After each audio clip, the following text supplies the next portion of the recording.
You're listening to the Quint's podcast.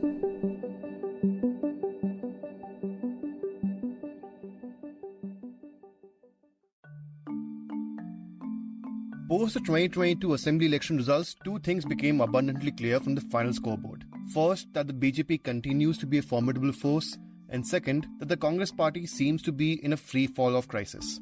And to rectify this crisis, on 16th March, a group of 18 Congress leaders, a mix of G23 dissidents and others, met at senior Congress leader Ghulam Nabi Azad's house. Here they decided that the grand old party needs a quote-unquote collective, inclusive leadership. They demanded that the Congress needs to be proactive to create a platform with other quote-unquote like-minded parties to take on the BJP in 2024. Before this, the Congress Working Committee as well, the party's top decision-making body, also held a meeting on 13 March. The 5-hour-long meeting, however, reached the déjà vu conclusion of the party leadership consisting of Sonia Gandhi, Rahul Gandhi and Priyanka Gandhi Vadra offering to step down from their respective roles, and then the CWC unanimously refusing to accept the resignations and passing a resolution to let them continue. Now the question of a Congress without a Gandhi at the helm has been compounding over the years, especially after G20 leaders stood up in 2020, demanding sweeping organizational change. But the question after every meeting has remained unanswered, and the resounding rejection of the party in the recently concluding elections poses the next big question. Where does the Congress go from here? Is a change in leadership the only answer to move ahead? Joining me today to discuss this are political analyst and senior journalist Aarti Jarat and Javed Ansari. You're tuned in to The Big Story, the podcast where we dissect the headline-making news for you, and I'm your host, Himmat.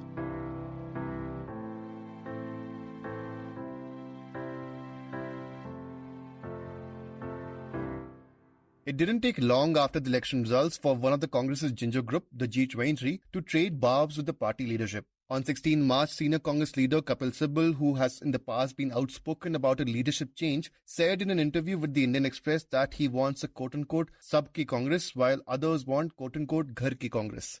On the same day, 18 leaders, including some of the G23, met at former leader of opposition Ghulam Nabi Azad's residence to work out the group's future strategy and the party's poll debacle. Names like Anand Sharma, Kapil Sibal, Manish Tiwari, Shashi Tharoor and Sandeep Dixit were in their attendance. And for the first time, they made the meeting official by issuing a statement signed by these 18 leaders, which stated that, quote-unquote, the only way forward is for the Congress party to adopt the model of collective and inclusive leadership and decision-making at all levels, end quote. However, each time the party leadership has offered to step down from their roles, the familiar chorus of CWC rejecting it has played. And this constant repetition of the same script after every election debacle begs this question: is a Congress without a Gandhi at the helm possible? We took this question to political analyst and senior journalist Aarti Jarat and Javed Ansari. Both stated that a change in leadership is not the answer to the Congress crisis. Aarti Jarat says that the Congress needs to conduct a deep introspection and needs to realize the reality that it is not the party to create a pivot for an opposition front to fight the BJP in 2024. Look, I think this myth that has been perpetuated that the party cannot do without the Gandhis because the Gandhis are the glue that bind the party together is really now coming apart. As we've seen, even with the Gandhis at the helm of affairs, just in the last 1 year, we've seen, prominent leaders like Jyotiraditya Scindia, RPN Singh, Jitin Prasad, and so on, leave the party. So, I mean, clearly it's not really the glue and that the party can't do without the Gandhis. No, I don't think the answer really lies in changing the leader, because who will they replace the Gandhis with? I mean, will they replace it with a Kapil Sibal or a P. Chidambaram or A.K. Antony, who's now announces retirement, or a Sachin Pilot or a Milind Dera? I mean, I really don't think that's the answer to the Congress. I think the Congress needs to do much deeper introspection. It's not just a question of leadership. Today, what you're looking at is that the Congress is no longer the national alternative to the BJP. So if we're looking at the forthcoming elections in 2024, the Congress is not the party that can be the pivot of any kind of opposition front that may be created to fight Modi and the BJP in the general elections that year. The Congress is not the pivot. But that does not mean that the Congress is dead. there are many pockets in which the Congress is still alive and kicking. And if you look even at the recent assembly election results, in Uttarakhand, in Goa, in Manipur, the Congress is the number 2 party. Yes, it's got wiped out in Punjab, and it's got completely extinguished in UP. But in these other 3 states, it is still a force, and it is the second force to the BJP.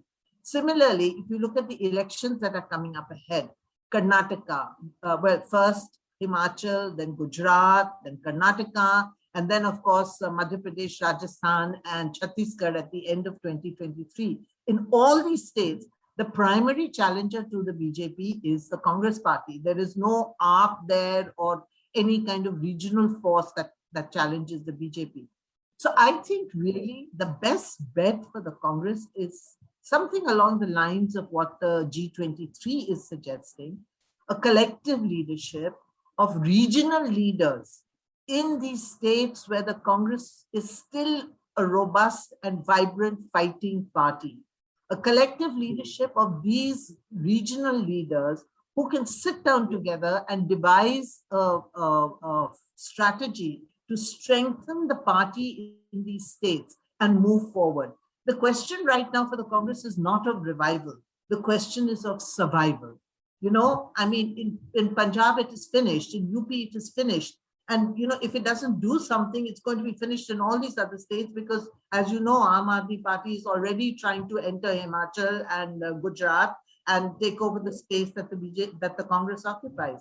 So they need to survive right now. And that's what they must concentrate on. Javed Ansari says that unfortunately the Gandhis are the glue that is holding the party together, but that there are deeper problems in the organization than just who sits at the helm. If your question is whether can Congress function without a Gandhi, they have functioned in the past. So Mr. Narasimha Rao, and even earlier. But, the way the Congress party is structured, unfortunately, the Gandhis are the glue that holds it together. This is another matter that the Gandhis are now being questioned. And after these string spate of losses, as it should be, every leader should be accountable and must be held accountable. So, nobody in this world is indispensable. But if the question is that is the removal of the Gandhis the answer to the Congress party's problems, it's a big no in capital letters, because the Congress party's problems go far deeper. Today, you may remove the Gandhis and bring in XYZ. I don't want to take names, but just about anybody. It's not as if suddenly there'll be an upturn and upswing in the Congress party's fortunes. That's not going to happen overnight. The Congress has a lot of repair work to do. It needs to rebuild. It needs to reinvent itself. And therefore, that the problem is not just of leaders. It goes far deeper. The Congress, there has to be clarity about the message, clarity about the messenger, clarity about the methods employed and the means. And, the Congress needs to be clear about what it stands for.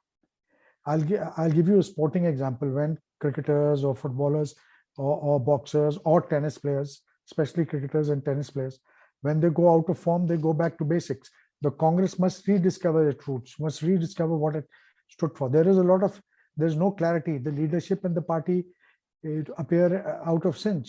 Rahul Gandhi drew that fine line distinction between Hindutva and Hinduism, but there were several leaders from his own party who were echoing a totally different line. So you need to sit together, brainstorm, come up with answers to this new reality that is dawning upon all of us, to the new political reality. Look, this is a fact of life, whether we like it or lump it. This is a fact of life, and the Congress party needs to come up with new tools to tackle it. You can't use the 1940 methods that paid dividends in the 70s, 80s to tackle today's political issues. You have to devise new methods. You have to devise a new method. You have to look at the things differently. Mr. Ansari also touched upon the party's performance in the past few years and that leaders should be held responsible for the losses. Now, the Congress seems to be in a never-ending freefall, having faced rejection 40 times since 2014, according to an Indian Express report. However, this was not always the case. When Sonia Gandhi took over the Congress in 1998, the party ruled only 3 states, Madhya Pradesh, Odisha and Mizoram. By 2004, it returned to power at the centre, and by 2014, it was in power in 9 states. But today, the Congress is worse off than it was in 1998, ruling only 2 states, Rajasthan and Chhattisgarh. Now, there is a Congress Working Committee, which is the highest executive authority which keeps the party in check. And 2 days after the election results were announced, the CWC met on 13 March, where they discussed the electoral losses in all 5 states which went to polls. And the focus, of course, was Punjab, where AAP decimated the Congress party. Ghulam Nabi Azad began by questioning the Congress's move in Punjab, stating that former CM Captain Amrinder Singh should have been removed much earlier. Azad reportedly also said that former Uttarakhand Chief Minister Harish Rawat should have been freed from his organizational responsibility in Punjab so that he could concentrate on his home state, which the Congress also lost by a big margin. However, Aarti Jarrett believes that the CWC process is turning futile and that despite these meetings, there seems to be no headway made in the party. I mean, we have seen the Congress go through this so-called introspection process after so many election defeats. And there have been these various committee reports that have been submitted to the leadership. I think the most prominent and important one being the Anthony Committee report. But, we never heard what the reports contain. The Congress doesn't seem to have discussed the reports or tried to implement any of the suggestions and recommendations that may have been made by all these committees that were set up to inquire into the defeats. Also, we found that every time the Congress loses an election, Sonia Gandhi, who's been the Congress president now for almost 2 decades, she blames on infighting and lack of cohesion and, so on and so forth. Well, I mean, if that is the reason every time, surely by now, the Congress should have attended to this thing of infighting and not being able to, sort of function as a cohesive, united unit. It doesn't seem to have attended to that problem at all. But I think this time, the questions about the leadership are much more serious than they have ever been. And despite the attempt to kind of reaffirm faith in the leadership of the Gandhis, I think that across the board, in the Congress, there are many people who doubt that the Gandhis can lead the party anymore. So I think this is really the worst crisis ever for the Gandhis in terms of their capability as leaders of the Congress party. Mr. Ansari is of the opinion that the CWC is integral to the party and that there are now and then some headways made to better the party's performance. No, I won't say that it's futile. Some headway appears to have been made at the last meeting. Not only did it give an opportunity to everybody to vent their opinion, express their opinion, give their reasons for the defeat. As a result of that meeting, the Gandhis have also begun to reach out. Today, there was an hour-and-a-half long meeting between former Haryana Chief Minister, Mr. Bhupinder Hooda, and Rahul Gandhi. We are given to understand that contact has also been made with Mr. Ghulam Nabi Azad, and a meeting between Mrs. Gandhi and Ghulam Nabi Azad could either take place today or in a day or two. So some kind of rapprochement, some effort is being made. It does appear that their voices have been heard, and the Gandhis are now, even at this late stage, willing to take cognizance and try and accommodate, try and become a lot more inclusive. We will only know once it's done. So I do not subscribe to that view that CWC is futile. In the absence of any other, this is the highest decision-making body. And in the absence of an elected body, this appointed body of 21, 23 odd people plus invitees goes up to 50 plus. So this is pretty wide ranging. And if there is a frank and free discussion, then perhaps, and if the leadership of the day takes note, then something can come out of it. In its statement, the 18 leaders on 16 March also stated that, quote-unquote, in order to oppose the BJP, it is necessary to strengthen the Congress party, and that the party should, quote-unquote, initiate dialogue with other like-minded forces to create a platform to pave the way for a credible alternative for 2024, end quote. Now, the idea of a united Congress front is not new and was most recently even discussed before the Goa Assembly elections. In early January this year, the word on the street in Goa was that the Mamata Banerjee-led Trinamool Congress extended an offer of alliance to the Congress. However, this deal soon crumbled after senior Congress leaders denied receiving such an offer. But let's toy with this idea of a united Congress for a moment here and poke it with this question. Does the idea of an opposition needs to change, especially in the run-up to the 2024 general elections, for it to defeat the BJP? Do regional parties like the TMC in Bengal, the Shiv Sena in Maharashtra, the DMK in Tamil Nadu, or the UDF in Kerala need to come together with the Congress to pose as an alternative? Aarti Jaraj says that the BJP's real challenge comes from the regional parties like the TMC or the DMK. But as long as it controls states like Uttar Pradesh, Bihar and Madhya Pradesh, where the bulk of the Lok Sabha seats are, it will be difficult to counter the Saffron Party.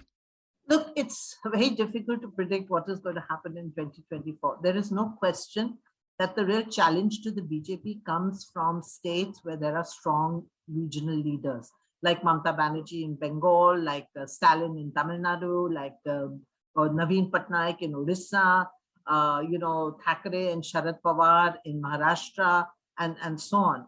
But the fact is that the BJP still controls the heartland. And the heartland is where the bulk of the seats is. UP with 80 seats. Bihar with 40 seats, Madhya Pradesh with 30 seats, Rajasthan with 25 seats. If you add it all up, it's the BJP, and these are all states in which the BJP is fighting the Congress, which at the moment is looking like it's really going down. So, that's roughly about 170 to 200 Lok Sabha seats, where the BJP is in pole position to win. So it's already starting with this big advantage. So even if you put all the regional players together, unless they can get something going in this heartland, it's going to be difficult. Really, the numbers just don't add up in favor of a opposition front. Mr. Ansari believes that the idea of a united Congress is possible only when the regional parties let go of their differences, personal ambitions, and the question of leadership. Look, let's be very clear. There is no single party in this country which alone, on its own, can take on and defeat the BJP. Unless 90%, if not 100%, unless these major opposition parties can come together, sink their differences, and form a broad-based national alliance, pre-poll alliance, not a post-poll alliance, only then will they have a semblance of chance. And for that to happen, they need to first forget about who will be leader and what the first priority should be to defeat the BJP. So, and in order to do that, they will have to sink their personal ambitions, their own ambitions on whether the TMC will contest 200 seats or the Congress will contest 350 seats. Just forget all that. They will have to, whoever is strong in whichever seat should be, everybody else should rally around that. Do they have it in that? The jury is still out. As Mr. Ansari stated, the jury is still out where the Congress is headed. But the questions we discussed in this episode are crucial to answer for the party to survive. For more updates on the story, stay tuned to the Big Story podcast. This is our last episode of this week, so enjoy a great long weekend ahead and a happy and safe Holi from all of us at the Quint. If you liked listening to this episode, please subscribe to The Big Story for episodic updates. We're available on Apple, Google Podcasts, Spotify, JioSaavn, and most of the other popular podcast streaming platforms. For other podcasts, please log on to the Quint website, and for any feedback, please shoot an email to podcast@thequint.com.